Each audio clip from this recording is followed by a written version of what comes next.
السلام عليكم ومرحبا بكم. ان شاء الله كامل تكونوا بصحتكم وبخير وعلى خير يا ربي. جيتكم في فيديو جديد. هذا لا فيديو كنت شاركت معكم، عرضت صحاباتي الغداء، شاركت معكم بزاف اطباق. من بين هذو الاطباق درت معكم طاجين حلو وشوربه فريك ودرت تريده. وراح نبدا معكم لا فيديو تاع اليوم بتحليه تاع ليمون باه يجيكم الفيديو ان شاء الله يا ربي حلو. راح نبدا لكم بهذه التحليه، جات بزاف مليحه اللي هي تيراميسو بذوق الليمون. نبداو بالمقادير بسم الله. عندي 3 حبات بيض، 100 ملغ تاع ليمون، عندي 150 غرام سكر، 50 ملل تاع ماء، ومغرف صغيره تاع نشا، و50 غرام تاع زبده. راح نبدا اول حاجه نخلط كما قلت لكم 50 ملل تاع ماء، حنخلطها مع 150 غرام تاع سكر و100 ملل تاع ليمون. نحطهم كامل فوق النار حتى وين يذوب السكر تاعي، باه نكمل نضيف له المقادير الاخرين. المقادير الاخرين واش عندي؟ بقى لي المغرف صغيره تاع نشا، وبقى لي 3 حبات تاع البيض، وبقى لي 50 غرام تاع زبده.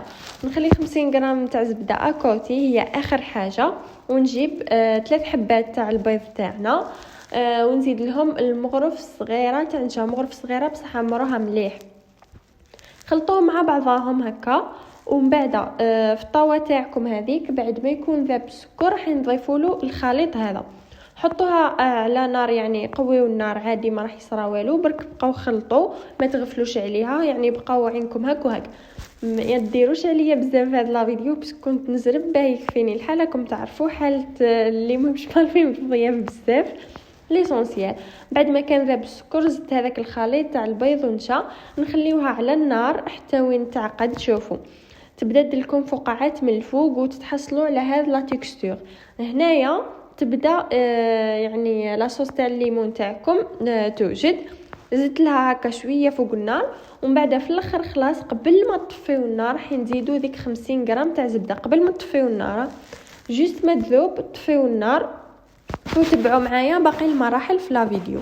شوفوا هنايا جوست ما كملت، نحيتها من فوق النار. حنجيب صحن كيما هكا نحطها، ونجيب بابي فيلم تاعي لازم تغطيوها سيرفاس. شوفوا يتشبه لا كريم تاع طاختو سيترون، برك هنا زايد شويه نشا والمقادير شويه مبدلين. هي يعني في الكو راهي نفس الذوق اللي شتي، يعني الكو تاع طاختو سيترون تجي تشبه لها، برك هذه تيراميسو بالسيترون. حبيت نبدل شويه، مال فين نديرو حنايا ديما ديك تاع القهوه والكاكاو. شوفوا تحطوا هكا سيرفاس وتدخلوها الفريجيدير، ندخلوها حوالي ساعه هكا كذاك هو تفريو اموراتكم. شوفوا هنا كنت جبت هذا الفرomاج، درت 2 بايض، ودرت اضيف الكريمه اللي نديروها فوقها، ودرت كاس معمر تاع لا كريم شونتي، ودرت كاس غير ربع تاع حليب. هذو الحوايج لازم كلش باردين، هذاك الفرomاج يكون بارد ومنسي الحليب يكون بارد. حين تخلطوا دوك 2 باطات تاع فرماج وتزيدوا لهم الكاس تاع لا شونتي، وفي الاخر خلاص حين نزيدوا كما قلت لكم كاس غير ربع تاع حليب. تقدروا هذه الوصفه ديروها بالماسكاربون، سينو اللي ما عندهاش تقدر ديرها بالفرماج كيما انا اللي درت. حتجيكم نفس البنه. واللي يحبوا تشيز كيك راح تعجبهم ذوق هذا الكريمه هذه. اللي ما يحبوش تشيز كيك ما ننصحكمش، يعني باينه تيراميسو يجي فيها هذاك الكو. هنايا طلعوا برك مليح بالباتر، وكما قلت لكم لازم الحليب يكون بارد. ميمسي هذاك الفرماج جبتو من الفريجيدير، اللي ما عندهاش الحليب تقدر تعوض الحليب بالماء، برك يكون بارد. كيف غطيتها وخبيتها في الفريجيدير حتى وين نكمل طيابي من هي، ومن بعد نجي نحطها في لي فيغين تاعي. دوكا هنايا انني خلفت، اني راح طيبت من بعد وليت لهم هذو. حب برك نفرز لكم لا فيديو باه تفهموا. جبت هذاك البسكويت تاعي وجبت الحليب، انا حنبلهم في الحليب. وهنايا لا كريم تاعي شو كيفاش شدت روحها، طلعتها بيان من الباتر وزدت حطيتها مده يعني تاع ساعه في الفريجيدير. ميمسي ديك كريم سيترون يشدت روحها. جبت لي فيغين تاعي انا كاول طبقه، كنت درت البسكويت تاعي في الحليب، ومن بعد درت طبقه من لا كريم هذيك تاع الفرomاج، زدت طبقه تاع الليمون. ديروا كميه مليحه باسكو ديجا هاد المقادير اللي مديتهم لكم يخرجوا لينا واحد 6 من لي فيغين. ونفس الشيء يعني كملت هكا. برك تزيين من الفوق ما كملتش صورت لكم. شوفوا انا من الفوق خلاص بعد ما درت لها هذا الشكل بعد اللي راكم تشوفوا فيه، زدت درت لها شويه مبشور تاع القارص هكا اللي يكون خضر باه تكسروا لا كولور، سينو ديروا الاصفر وتحطوه ريقات تاع نعناع باه تكسروا كما قلت لكم لا كولور ويجيكم شكل بزاف شباب. هذو برك تكملوا تحضروهم حطوهم مسيهما في الفريزيدار باش من بعد كي تقدموهم ياكلوهم باردين. انا ما صورتش من بعد يعني العشيه في القهوه كي حطيتهم ديريكتومون هنا، حبست من الغدا ما زدت صورت حتى حاجه. كم تعرفوا تصور يدي معايا الوقت بزاف وانا كرع عليا الحال. نفس الشيء هنا عاودت معكم واحده عادي، طبقه تاع بسكوي، طبقه تاع لا كريم هذاك تاع الفرomاج وطبقه تاع السيترون وزيدوا طبقه تاع البسكوي وكنت زينتها هكا من الفوق.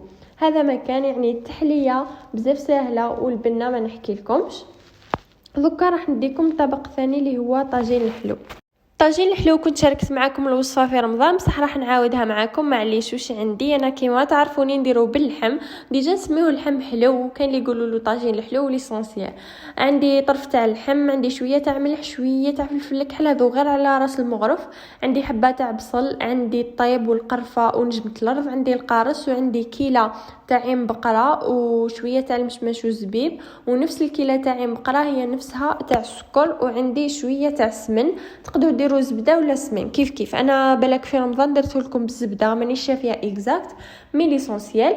حطيت في القدره تاعي السمن هذاك باه يذوب، وجبت حبه تاع البصل اي نفس الطريقه تاع رمضان. اللي شافوا لا فيديو او نفسه، اللي ما شافوش يتبعوا معايا.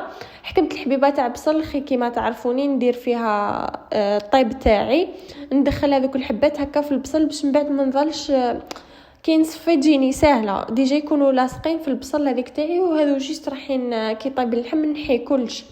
تبعوا معايا برك الطريقه يعني. والبنه تجي بنه وانا نشتي ندير فيها القارص شوي بزاف باه يطلق لي البنه ولا كولور تاع لاصوص تبقى كلير ليسونسيال. بعد ما يذوب السمن تاعكم حين تحطوا الطرف تاع اللحم، حين تحطوا الحبيبه تاع البصله، تحطوا العود تاع القرفه وتحطوا نجمه الارض. انا درت زوج. زيدوا واش درت ثاني، هي حطيت شويه داك تاع الفلفل الكحل وشويه تاع الملح. هذو راني نديرهم غير على راس المغرف ما تكثروش منهم، وتنقصوا عليهم وتخليوهم يتقلاو. وكيما ديما نقولها لكم الاطباق هذو كل ما يتقلاو عفوا يعطيوكم بنه بزاف بنينه. نقصت عليهم النار وخليتهم. من جهه حطيت الماء يسخن باه نمرق به، خليتهم واحد الساعه. انا وما كانش عندي الوقت في رمضان نديرهم الصباح ونخليهم يتقلاو في راحتهم حتى العشيه طول باه نطيب. كل ما يتقلاو كثر كل ما يطلقوا البنه اكثر وكل ما يجيكم الطبق تاعكم بنين اكثر واكثر. هنايا بعد ما طاب اللحم تاعي بيان سور نكون صفيت هذوك الحوايج كامل نحيهم، ونرجع نحط الكيله تاع سكر ونحط الكيله تاع عين بقره ونخليها طيب. خليوها بين 20 دقيقه 25 دقيقه اي حسب على حسب النوعيه. انا مالفا نشري تاع الترك ليه الطيب لي هذه المره ما لقيت، شريت تاع الجزائر شويه طول به الطيب وتلقاوها شويه حامضه على الاخرى. هذه هي. وفي المرحله هذه حين تلوحوا القارص باه ما تكحلكمش لاصوص تاعكم ويبقى لا كولور تاعها دوغي، وتبقاو تخلطوا بشويه بهذاك السكر ما يدلكمش كراميل من تحت. خلطوا. هنايا جبت التفاح تاعي وخليت عين بقره تاعي طيب. وشكون درت 2 كيسان تاع ماء ودرت كاس تاع سكر وحطيت مغرف تاع زبده. التفاح تاعي كنتكم قشرته حطيت له شويه تاع قارص باه ما يكحالش وحطيته في الماء. هذاك التفاح ما تغفلوش عليه ليه يطيب من 10 دقائق ولا بلا اقل. انا نطيبه وحده باش ما تخسرليش لا فورم تاعو، نحبه يبقى هكاك. هنايا بعد ما طيب عين بقره تاعكم باه تلوحوا الزبيب والمشماش، ما تكونش طايبه يعني طول تلقاوها قريب ما طيب تكملوا تلوحوا الاخرين وتقفلوا عليها وتخليهم حتى وين يطيبوا كامل. والتفاح هذاك انا نخليه هكاك من بعد نسربي هذه وحدها، والتفاح نحطه برك من الفوق. شوفوا كيفاه جاي شهي الله شهيتكم في الجنه حبيباتي. دوك حنجيكم للتريده. راني كنت صورت لكم النوعيه اللي درتها. تريده من الاحسن تشريو تاع الدار. انا كنت مزروبه وما كنتش مديره بروغرام وليت شريت من الحانوت برك. ما هذه جاتني على الكيف يعني جات بنينه. واش نحكي لكم، حنبدا لكم انا بالتفويره تاعها. تريده تاعي نفورها 3 مرات. حنبدا لكم هذه اول تفويره. حطيت لها شويه تاع زيت شويه تاع ملح، ما تكثروش بزاف الزيت باه ما تجيكمش ميدمه. بيسكو ديجا المرقه تاعها تجي ميدمه شويه.